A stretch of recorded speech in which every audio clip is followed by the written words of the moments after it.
खबरों के निष्पक्ष विश्लेषण के लिए सब्सक्राइब करें जनतंत्र टीवी। तो चलिए सीधा रुख करेंगे अपने रिपोर्टर्स का। फिलहाल हमारे साथ हमारे 4 रिपोर्टर्स जुड़ गए हैं। अरविंद पलावत राजस्थान से हमारे साथ जुड़े हुए हैं।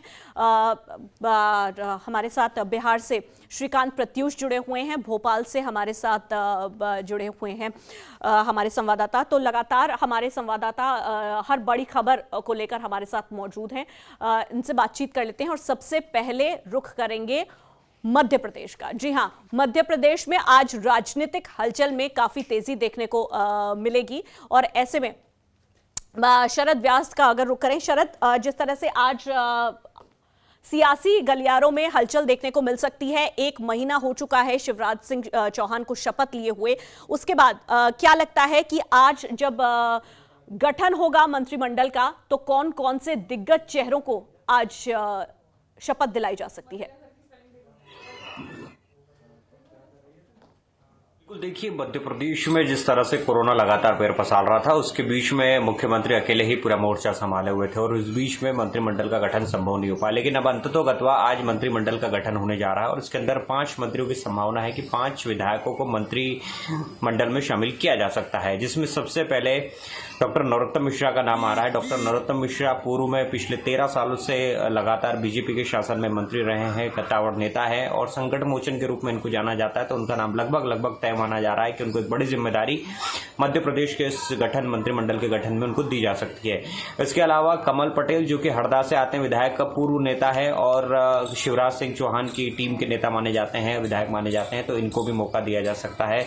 कमल पटेल के अलावा मीना सिंह है, एक आदिवासी नेता मानी जाती है, महिला नेत्री है। दूसरी बात, शिवराज सिंह चौहान की ही नजदीकी मानी जाती है, तो इसीलिए इनको भी एक मौका दिया जा सकता है। खास बात यह कि ज्योतिरादित्य सिंधिया के समर्थित विधायक जो हैं, जिसमें तुलसी सिलावट और गोविंद सिंह राजपूत, इन दोनों को भी बड़ी जिम्मेदारी दी जा सकती है। इसमें तुलसी सिलावट को जिम्मेदारी दी जा सकती है बड़े पद पर, साथ ही साथ गोविंद सिंह राजपूत को भी, क्योंकि इसमें एक खास बात यह भी रखी गई है कि इसमें पूरा समीकरण देखा गया है, जातिगत समीकरण को मद्देनजर रखते हुए इसका पूरा इस तरह के 5 मंत्रियों विधायकों को मंत्रिमंडल में शामिल किया जा सकता है। तो आज की महत्वपूर्ण खबर है और इसी पर आज राजभवन में तकरीबन 12 बजे एक साधारण से रूप में इसका मंत्रिमंडल की शपथ दिलाई जाएगी। विधायकों को गोपनीयता की, अखंडता और गोपनीयता की शपथ दिलाई जाएगी। उसके बाद काम सुचारू रूप से चलेगा। देखिए, मंत्रिमंडल का गठन को लेकर लगातार कवायदें हो रही थी, विपक्ष लगातार हमलावर हो रहा था, लेकिन सवाल ये भी बनता है कि जब कोरोना के बीच में जब इतने हालात गंभीर है और इस बीच में यदि मंत्रिमंडल का गठन यदि होता तो कहीं ना कहीं सवाल खड़े किए जाते हैं और सत्ता पक्ष पार्टी के ऊपर। इसलिए ये कोशिश की गई कि 20 तारीख के बाद, जब यानी कि कल के बाद से जैसे ही थोड़ा सा ढील मिली है हर चीज में, तो मंत्रिमंडल का गठन तत्काल प्रभाव से किया जा रहा है और इस गठन के बाद कहीं ना कहीं मध्य प्रदेश की स्थिति सुधरने के पूरे आसार दिखाई दे रहे, क्योंकि महत्वपूर्ण स्वास्थ्य सबसे महत्वपूर्ण मंत्रालय होता है विभाग, जिसके अधिकांश कर्मचारी और अधिकारी अभी वर्तमान में कोरोना से संक्रमित है। दूसरी चीज गृह मंत्रालय, जो कि वर्तमान में पूरे लॉ एंड ऑर्डर को संचालित करता है, तो ये एक महत्वपूर्ण चीज है। वित्त मंत्रालय एक महत्वपूर्ण चीज होती है, क्योंकि पैसों की जरूरत सबसे ज्यादा होती है। इसके अलावा अन्य जो विभाग होते हैं उनको भी महत्वपूर्ण दिए जा सकते हैं। तो यहाँ पर आवंटन किस तरह से होगा देखने वाली बात होगी, लेकिन फिलहाल ये माना जा रहा है कि मुख्यमंत्री समेत 5 विधायक जो है इस पूरे मंत्रिमंडल में शामिल होंगे, यानी कि 6 मंत्री लगभग इसमें माना जा सकता है कि हो सकते हैं। तो आज 12 बजे राजभवन में इस पूरी प्रक्रिया को किया जाएगा और एक साधारण से स्वरूप में इस कार्यक्रम को किया जाएगा। ठीक है शरद, बहुत शुक्रिया इस तमाम जानकारी के लिए। तो ज्योतिरादित्य सिंधिया के जो समर्थक हैं, तुलसी सिलावट और गोविंद सिंह राजपूत, इन्हें आज मंत्रिमंडल में जगह मिल सकती है। लेकिन बिहार के किस तरह के हालात हैं और कोरोना को लेकर किस तरह सरकार की रणनीति है, उनको भी जान लेते हैं। श्रीकांत प्रत्यूष, रेजिडेंट एडिटर जनतंत्र टीवी के, हमारे साथ इस वक्त मौजूद हैं। श्रीकांत, फिलहाल बिहार की किस तरह से स्थिति है? 17 नए केसेस कोरोना के सामने आए हैं, 16 परिवार इससे संक्रमित बताए जा रहे हैं। क्या और जानकारी है? और जो संक्रमितों की संख्या है अब वो 113 पर पहुंच चुकी है, क्या अपडेट है? देखिए, लगातार संख्या बढ़ती जा रही है।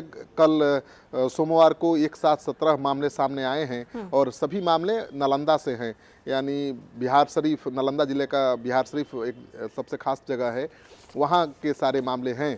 तो बिहार शरीफ में अब कोरोना पॉजिटिव मरीजों की संख्या बढ़कर 28 हो गई है। पहले सिवान नंबर 1 पर था, वहाँ पर 29 कोरोना पॉजिटिव के मामले सामने आए थे। वहाँ पर भी एक ओमान से आए शख्स ने ये चेन बना दिया था। और नालंदा के बिहार शरीफ में भी दुबई से आए एक शख्स के संपर्क में आने से 28 लोग कोरोना से संक्रमित हुए हैं। तो बिहार में स्थिति विस्फोटक होती जा रही है। कल तक जो आंकड़ा 96 पर था, आज एक साथ पहुंच गया है 113 पर। तो लगातार संख्या बढ़ रही है और ये सरकार की नींद उड़ाने वाली है।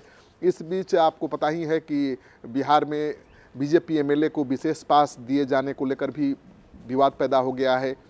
बीजेपी के विधायक अनिल कुमार को कोटा जाने के लिए विशेष पास दिया गया, सरकारी गाड़ी दी गई अपनी बिटिया को वापस लाने के लिए।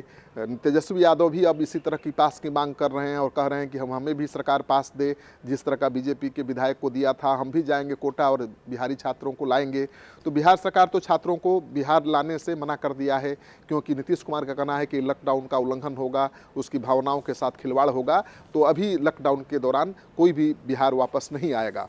लेकिन बीजेपी के विधायक जिस तरह से वीआईपी पास इशू कराकर चले गए कोटा और अपनी बिटिया को लेकर चले आए, उसको लेकर नीतीश कुमार निशाने पर हैं। और बिहार सरकार ने अब इस मामले का जांच का आदेश दे दिया है।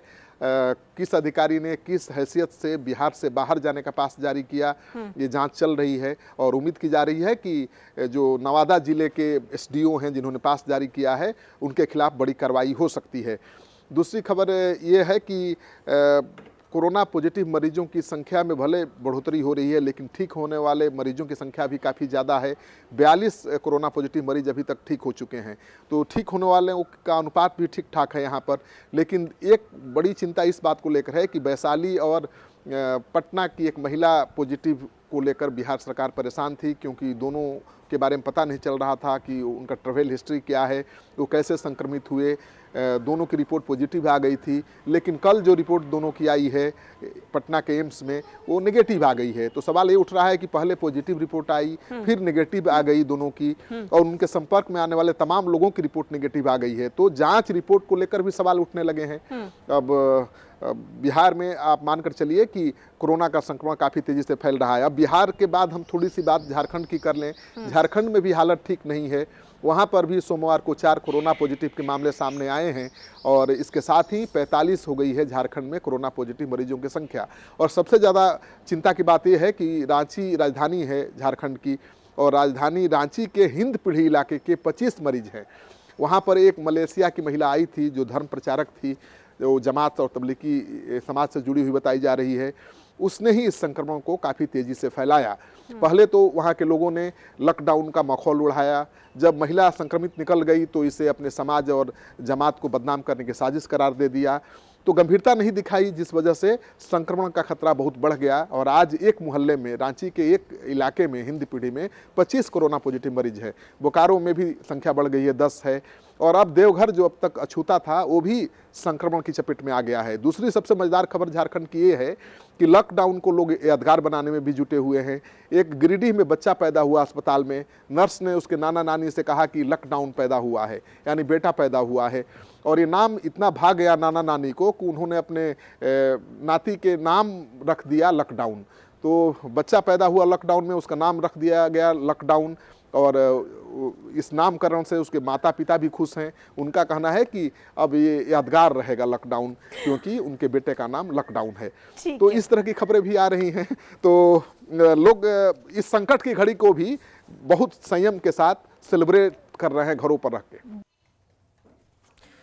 तो हमारे रिपोर्टर्स की लगातार नजर बनी हुई है राज्यों के हालात पर, और क्या कुछ बड़ी खबर होगी राज्य में, उस तमाम खबरों का जायजा हमारे रिपोर्टर्स हमें दे रहे हैं। फिलहाल रुक कर लेते हैं लखनऊ से, हमारे ब्यूरो चीफ जुड़ गए हैं हमारे साथ, राधा कृष्ण त्रिपाठी, उनका रुक कर लेते हैं। राधा कृष्ण, आप फिलहाल लखनऊ में मौजूद हैं। सीएम योगी आदित्यनाथ लगातार समीक्षा बैठक कर रहे हैं, टीम 11 के साथ लगातार बैठकों का दौर जारी है, और राज्य में किस तरह के हालात फिलहाल बने हुए हैं उसका जायजा लिया जा रहा है। जिस तरह से कल फैसला लिया गया था कि लॉकडाउन का सख्ती से पालन कराया जाए और जो 10 जिले हैं जिनमें अभी भी हालात असंतोषजनक बने हुए हैं उनमें सख्ती कायम रखी जाए, साथ ही जो टेस्टिंग सेंटर्स हैं उनमें विकसित करने के आदेश दिए गए थे। फिलहाल कितनी तेजी से यहां काम होना शुरू हुआ है और कब तक ये टेस्टिंग सेंटर्स यहां पर बनाए जा पाएंगे? देखिए अंशु, मुख्यमंत्री ने अभी फिर से आदेश जारी किया, कल शाम को भी इस पे जोर दिया और उन्होंने अपने अफसरों से पूछा है, समीक्षा भी की है कि जितने भी मेडिकल कॉलेज हैं उनमें सब में कोरोना जांच की लैब होनी चाहिए और जहां भी मेडिकल कॉलेज नहीं है जिन मंडलों में, वहां पे जो डिस्ट्रिक्ट हॉस्पिटल है उसको कोरोना लैब वहां पे तैयार की जाए और वहां पे जाँच शुरू की जाए। तो मुख्यमंत्री इस चीज को लेकर, जाँच को लेकर जो उत्तर प्रदेश सरकार है वो लगातार की जाँच तेजी से हो, जाँच वहीं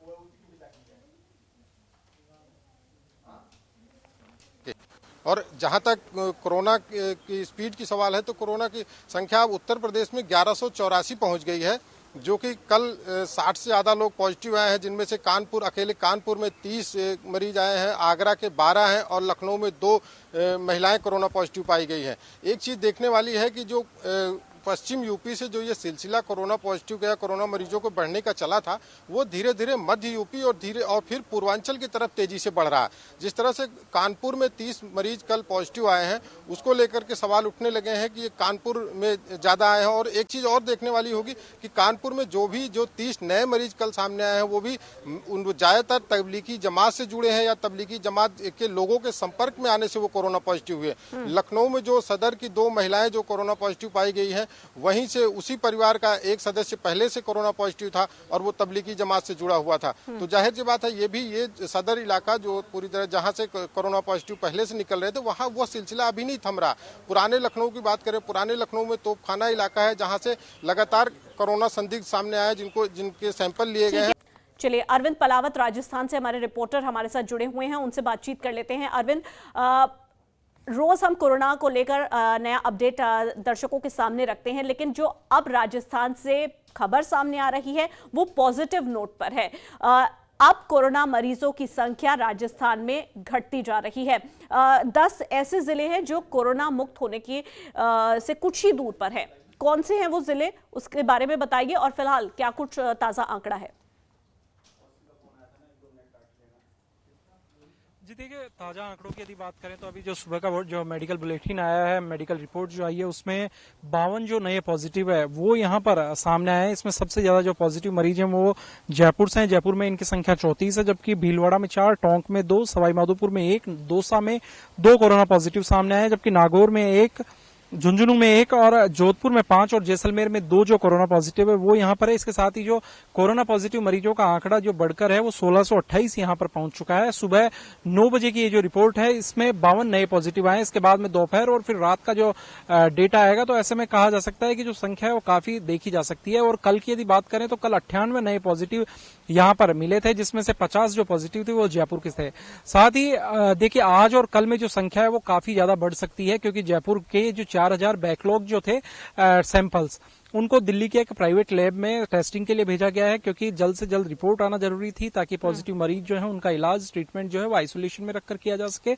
ऐसी स्थिति में जो 4000 जो सैंपल्स हैं उनकी रिपोर्ट आज और कल में आएगी। तो ऐसी स्थिति में माना जा रहा है कि बड़ी संख्या में जो कोरोना पॉजिटिव मरीज हैं वो जयपुर से यहाँ पर सामने आ सकते हैं। तो वहीं यदि बात करें जिलों की तो राजस्थान में 33 जिले हैं और इन 33 में से जो 26 जो जिले हैं वो कोरोना की जद में है। भीलवाड़ा कोरोना फ्री हो चुका है। ऐसी स्थिति में एक राहत की खबर भीलवाड़ा से नजर आ रही है। वहीं जयपुर की बात करें तो सबसे ज्यादा 619 जो पेशेंट्स हैं वो जयपुर से हैं, जबकि 265 पेशेंट्स के साथ जोधपुर दूसरे नंबर पर है। वहीं यदि मृतकों की संख्या की बात की जाए तो अब तक 25 लोगों की कोरोना से मौत हो चुकी है और कल 2 नई मौत यहाँ पर जयपुर के अंदर हुई है और एक टोंक में और एक कोटा में यहाँ पर 2 जो नई मौत है वो कल यहाँ पर सामने आई है। इसके साथ ही राजस्थान अब तक 57,290 जो सैंपल्स है वो लेकर के उनकी टेस्टिंग कर चुका है। इसमें से 1628 जो है वो पॉजिटिव है, जबकि 47,657 जो सैंपल्स है वो यहाँ नेगेटिव पाए गए हैं, जबकि 8,005 की जो रिपोर्ट है वो आना यहाँ पर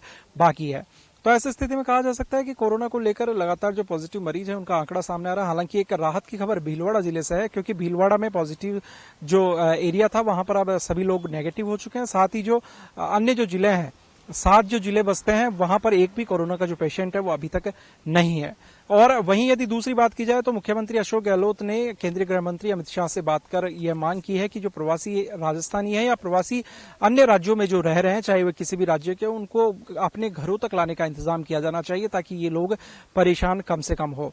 तो वहीं यदि लॉकडाउन की बात की जाए, मॉडिफाइड लॉकडाउन लागू किया गया और उसके बाद में भी जो उसी तरह से लोग बाग अपने घरों में नजर आ रहे हैं। केवल कुछ जरूरी जो काम है या जरूरी जिनके ऑफिसेज स्टार्ट हो चुके हैं वो ही लोग यहाँ पर बाहर जा रहे हैं। तो ऐसे स्थिति मॉडिफाइड लॉकडाउन है उसकी भी लोग पालना करते हुए नजर आ रहे हैं। तो लगातार इस तरह से बहुत शुक्रिया अरविंद इस तमाम जानकारी के लिए। तो हमारे ये तमाम रिपोर्टर्स हमारे साथ जुड़े थे देश के अलग अलग राज्यों से और राज्यों का हाल बताया। फिलहाल इस बुलेटिन में इतना ही, मुझे दीजिए इजाजत, लेकिन बाकी तमाम बड़ी खबरों के लिए आप देखते रहिए जनतंत्र टीवी। नमस्कार।